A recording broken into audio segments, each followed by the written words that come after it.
Moyenne les amis, voilà, je vous présente un hors-série par rapport à l'IA et nous, pour vous parler d'un sujet qui a beaucoup fait parler la planète numérique et pas que numérique aujourd'hui. Il s'agit du lancement réussi, le 5e lancement d'essai de la fusée Starship par SpaceX.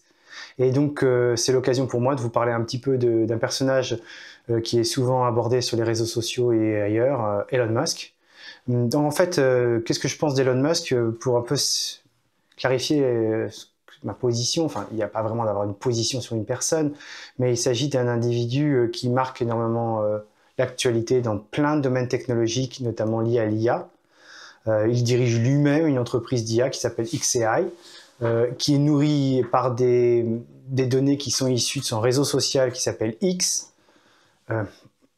Il a développé une entreprise de voitures qui se conduisent toutes seules, qui se nomme Tesla, enfin, et des robots qui utilisent différents types d'IA pour évoluer dans l'espace. Bref, c'est quelqu'un qui est complètement un acteur majeur de l'IA et un des cofondateurs de OpenAI, ça fait beaucoup. En fait, Elon Musk, c'est un personnage.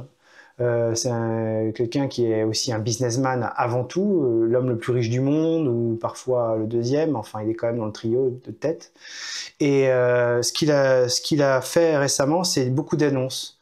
Une annonce plus subtile, moins connue que celle d'aujourd'hui avec Starship, ça a été au Texas, dans un congrès international de neurologie, où il a en fait exposé l'avancement de son projet Neuralink, une de ses entreprises, Neuralink, qui vise à créer des implants Brain-Computer Interface, c'est-à-dire connecter directement le cerveau humain à des ordinateurs en mettant un implant dans le crâne. Et bon, ça c'est pour ceux qui suivent Musk, ça fait quelques années qu'il en parle, mais là où il a un petit peu choqué les médecins neurologues, c'est qu'il n'était pas en train de proposer de réparer des personnes qui souffrent d'un handicap. Non, il propose que son système est tellement bien qu'il va permettre à toute l'humanité d'en profiter. Donc il voudrait que des milliards de gens portent cet implant dans le cerveau pour pouvoir se connecter aux machines. L'idée sous-jacente, c'est que l'IA va aller tellement vite qu'il nous faudra une meilleure bande passante, qu'il faudra nous connecter directement à l'IA pour être capable de survivre dans le monde de demain. Alors en même temps, c'est étonnant parce que il critique l'arrivée de l'IA, mais il fait tout pour qu'elle arrive. Il a un côté pompier pyromane un petit peu chez lui quand même qu'il faut noter. Mais là, il y a quoi, 2 jours, il y a eu la grande événement qui s'appelait We Robot, un grand We Robot, un, un événement organisé par Tesla qui a présenté toutes les dernières évolutions de l'entreprise. Et ces dernières évolutions, ces derniers projets, donc c'est par exemple Optimus, qui est un androïde qui est capable de marcher. Il ressemble un petit peu à ce que faisaient les Japonais il y a déjà 20 ans déjà avec Asimo, mais de manière plus perfectionnée et surtout qui utilise l'IA pour être beaucoup plus fluide dans ses mouvements et dans ce qu'il peut dire. Ça, c'est Optimus, un androïde. C'est vraiment, on dirait que c'est sorti d'un film de science-fiction. Et puis aussi Robotaxi et Robovan, qui sont en fait des voitures qui n'ont plus de volant, plus de vitesse, en fait, qui sont simplement des voitures auxquelles on parle pour dire où on va et qui nous amènent à bonne destination. Et ça serait donc un système de robotaxi qui existe déjà aux États-Unis et surtout en Chine. Mais là, Elon Musk propose que ça devienne une norme. Je crois qu'il parle de 30 000 euros pour ce genre de véhicule. Sachant que pour garder les prix en tête, il proposerait à terme 20 000 euros par Android Optimus. Donc c'est des ordres de prix qui sont élevés, mais qui sont abordables quand même pour ce genre de technologie. Et là, aujourd'hui, ce qui s'est passé avec l'actualité, c'est encore une fois Elon Musk, qui est par rapport à l'entreprise SpaceX. Donc SpaceX, c'est peut-être la plus grande réussite d'Elon Musk. Certains pourraient dire que c'est Tesla, mais Tesla, à la limite, ne lui appartient pas entièrement, comparativement à SpaceX, où il en a une beaucoup plus grande faculté décisionnelle. Ça lui appartient complètement, SpaceX. Et SpaceX, c'est un pari réussi. C'est parce que moi, je me souviens très bien encore en 2013 de journalistes qui rigolaient en disant que SpaceX, ça ne marchera jamais. Parce que l'idée, c'était de faire des fusées réutilisables. Parce que le truc très simple à se dire, c'est que quand on prend un avion pour aller de Paris à Tokyo, ensuite l'avion va repartir de Tokyo vers Paris ou ailleurs, il va être réutilisé. Ça serait complètement absurde de penser qu'on détruit un Boeing une fois qu'il est arrivé à destination. Mais pourtant, c'est ce qui se passe dans l'espace depuis le début pour l'instant, jusqu'à la Falcon 9. et en partie la navette spatiale américaine à une époque. En gros, tous les appareils hyper sophistiqués, plein de métaux précieux, plein de technologies hyper évoluées, partaient dans l'espace pour faire un joli feu d'artifice qui permettait de propulser un petit truc comme un satellite, un petit truc comme une capsule spatiale, mais finalement tout le reste du véhicule était détruit. Et le pari de SpaceX, ça a été de commencer à faire du réutilisable. Donc c'est en partie le cas de la Falcon 9, qui est une grosse fusée déjà, mais qui n'a que la première partie. C'est-à-dire qu'une fusée a plusieurs étages, en général, et le premier étage, en fait, lui, il revient se poser, mais pour l'instant, la Falcon 9, le deuxième étage n'est pas réutilisé. Et en fait, quelque chose d'important à dire, c'est que là, actuellement, SpaceX a aussi 6000 satellites, d'ailleurs, qui sont très utiles pour eux, pour voir un peu ce qui se passe dans l'espace, parce qu'ils ont toute une constellation la plus aboutie. Je crois que, de tête, je disais 90% des satellites en activité appartiennent à SpaceX et Elon Musk, quand même. Donc c'est quand même pas rien. Et donc 6000, c'est qu'un début. Alors, pour rester sur ce sujet des satellites, c'est que ces satellites sont en orbite basse, donc ils vont à terme tomber. Mais visiblement, ils endommagent un peu la couche d'ozone. Donc, à force de rajouter des satellites qui passent et qui frottent à la haute atmosphère, on pourrait imaginer que ça peut endommager. C'est comme on a vu, des études indiquaient que quand Starship décolle, il fait un trou en fait pendant quelques minutes, quelques heures, je ne sais pas, parce qu'il est gros. Pourquoi? Parce que Starship, et ça c'est l'actualité d'aujourd'hui, c'est une fusée qui est la plus grosse jamais inventée, et non seulement inventée, mais qui vole et qui a fonctionné correctement. Donc elle est encore plus grosse que Saturne V, la fusée qui a permis d'aller sur la Lune dans les années 60. Et en quelque sorte, elle est encore plus grosse parce qu'elle est réutilisable. Donc il faut tout un système, une machinerie pour la faire revenir se poser. Oui, c'est ça qui est intéressant à voir avec Starship. C'est que Starship, c'est une machine de, je crois, 700 tonnes, non, pas plus, je ne sais plus, 700 tonnes c'est peut-être à vide, je ne sais même pas l'ordre d'idée des tonnes, mais de 120 mètres de haut, 125 mètres, quelque chose comme ça de haut, parce qu'il y a eu des petites modifications qui l'ont encore augmenté de 2 mètres récemment. Voilà. Et ce mastodonte décolle, donc va jusqu'à 100 km d'altitude et se sépare à ce moment-là, un peu avant, pour que le deuxième étage, lui, aille dans l'espace. Donc le deuxième étage s'appelle Starship, le premier étage s'appelle le booster. Et le booster revient, et là on l'a vu, il est revenu, donc il était parti de Floride, il est revenu de Texas, et il est revenu se poser au Texas, de là où il était parti, en se posant en fait sur son pas de tir. Donc il a même retraversé son nuage de condensation qu'il avait fait pour monter dans l'espace. Donc c'est un espèce d'ascenseur, un système qui est... Donc du coup, comme l'appareil n'a pas beaucoup chauffé, il n'a pas été utilisé plus de 9 minutes, au bout de 9 minutes, il revient sur place, on peut le nettoyer et le relancer. Quelque chose d'impressionnant.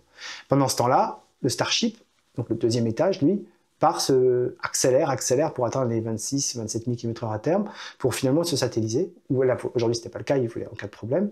Puis il fait des tours de la Terre s'il veut, puis après il peut redescendre.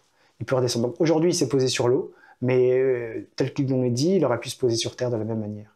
Et donc c'est quasiment le patron de SpaceX, qui n'est pas Elon Musk, le deuxième de SpaceX, disait qu'ils étaient de l'ordre du millimètre de précision. Alors, envoyer un mastodonte d'acier, le plus gros jamais inventé, dans l'espace, puis le faire revenir à 1 millimètre près, ça demande quand même quelque chose d'extrêmement impressionnant. Donc tout ça, ça peut être aussi un petit peu, faire une ode à l'état d'esprit d'Elon Musk. Le problème avec Elon Musk, c'est qu'en gros, il réalise ses rêves. Il réalise ses rêves d'adolescence et d'enfance. Il n'a pas eu forcément une enfance facile, et il était très intelligent, et là, il vit un petit peu ses rêves. C'est-à-dire des robots, des voitures qui se conduisent toutes seules, des cyborgs, tout ce genre de choses qui sont son imaginaire. Mais par contre, c'est un ingénieur talentueux, il est très polyvalent, mais il n'avait jamais beaucoup approfondi la question de la philosophie, ou en tout cas de la sociologie, de l'anthropologie, du rapport humain. Parce que c'est pas sa nature. De par sa psychologie, il n'est pas très porté sur l'intelligence émotionnelle, sur l'autre, puisqu'en fait, il voit l'autre plutôt comme une ressource d'information qu'autre chose. Et ça pose problème, parce qu'en fait, il est en train de développer tous ses lubies, tous ses rêves, et quelqu'un disait qu'il vaut mieux pas parier contre Elon Musk, parce qu'en général, il réalise ses défis. Mais ce faisant, en fait, il ne réfléchit pas vite aux conséquences sociales de son expérimentation. C'est ce qui m'a fait tiquer, c'est quand à un moment il parlait des robots, il parlait d'Optimus, et il disait que Optimus pourrait servir de nourrice, de babysitter, ou aider à faire les devoirs. Sous-entendu, s'occuper de son enfant, c'est une tâche ingrate. S'occuper faire les devoirs de son enfant, c'est quelque chose de fatigant et chronophage. Prenons un robot pour le faire. Et là, en fait, on rentre dans une logique qu'on a déjà vue il y a 10 ans avec les écrans, où les écrans devenaient un petit peu des nounous, des doudous, et puis on n'y voyait pas la gravité. Ben, Elon Musk, visiblement, il est encore à ce stade-là. Il se dit, bon, ben, il y aura des robots qui vont éduquer les enfants, et pas grave. Sauf que le problème, c'est que toutes les questions d'éthique de l'IA se posent en termes de contenu, en termes d'hallucination. Enfin, je ne vais pas vous refaire le film, mais ça, c'est extrapolé encore plus fort, c'est encore exacerbé plutôt quand il s'agit d'une interaction avec un robot qui ressemble à un humain pour des enfants en train de se... Quand je dis enfants, c'est notamment de 3 à 8 ans, ou même avant 3 ans. C'est-à-dire que l'altérité, le rapport à l'autre, la sociabilité, comment on s'apprend à se comporter avec les autres, les enfants en partie le feront avec des androïdes. Alors, qui programme, qui fait quoi, quel Android, quelle entreprise? Les Androids auront des IA, les IA ont des caractéristiques différentes, selon déjà qu'elles sont américaines, chinoises, européennes. Et ça pose énormément de questions. Et on voit bien qu'Elon Musk, lui, ça l'intéresse pas. Il s'en fiche. Lui, il est tranquille, il est l'homme le plus riche du monde déjà. Il a 11 enfants, une douzaine d'enfants maintenant, qu'il appelle Technomechanicus ou XAE12 ou je sais plus trop. Bon, bref, c'est son truc. Lui, il se sent pas concerné directement par ça. Sauf que quand même, il met en application des choses qui étaient dans la littérature cyberpunk, donc Gibson, Kadik, enfin des auteurs qui voyaient des dystopies. Et Elon Musk transforme la dystopie en futur souhaitable, même plus en futur, en présent d'aujourd'hui. Donc on le voit bien puisqu'il choisit pour le design du Cybertruck, du RoboVan ou du RoboTaxi, explicitement un design complètement années 80 de la littérature cyberpunk. Donc en fait il réalise en 2024 des machines qui étaient inventées dans des courants issus du jeu de rôle ou des prémices du jeu vidéo, mais surtout du jeu de rôle ou tout simplement des romans.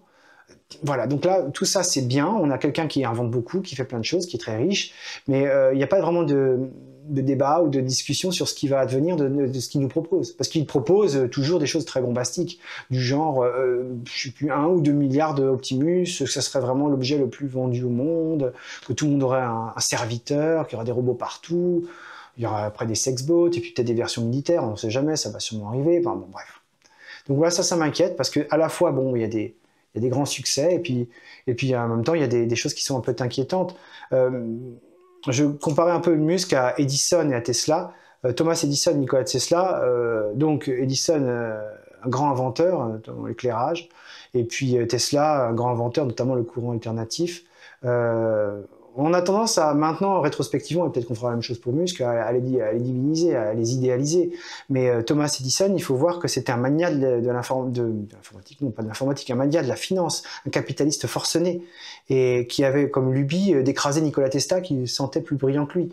Et donc, Thomas Edison a fait des campagnes massives de désinformation, par exemple, pour prouver que le courant alternatif était dangereux. Il n'hésitait pas à électrocuter des éléphants, par exemple, pour dire que le courant alternatif était dangereux, et qu'il fallait donc opter pour le courant continu, bien meilleur qu'il proposait. Nikola Tesla était un génie qui n'a pas autant fait fructifier son capital que Edison, mais Nikola Tesla, il était humaniste, ça c'est sûr. C'était un peu... Il savait aussi se mettre en scène, un peu comme Elon Musk, à son époque, dans le contexte de l'époque.